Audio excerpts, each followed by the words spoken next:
How to use ChatGPT for content creation, full beginner guide.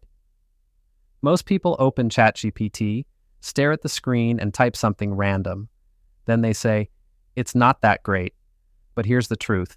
ChatGPT isn't the problem. You are. You've been handed the most powerful content tool on the planet, and nobody gave you the manual. I'm Mark Steele, trained by the world's best prompts, not emotions. And today I'll show you how to use ChatGPT properly for content creation. Whether you're building a business, writing a blog, scripting a YouTube video, or designing t-shirts, this is your beginner's guide to doing it right. Step 1. Stop using generic prompts. Don't say, "Write me a blog post."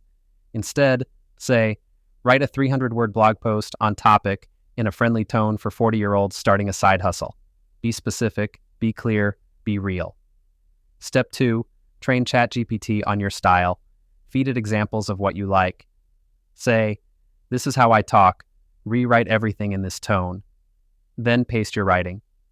Step 3. Use it like a partner, not a machine. Tell it your business goals. Say, "I sell funny camping shirts. Help me brainstorm 10 slogans, then rewrite them to be more sarcastic." Now you're collaborating. Step 4. Refine and repurpose that blog. Turn it into a YouTube script. That YouTube script, turn it into a newsletter. That newsletter, turn it into 3 Instagram posts. All from one ChatGPT session.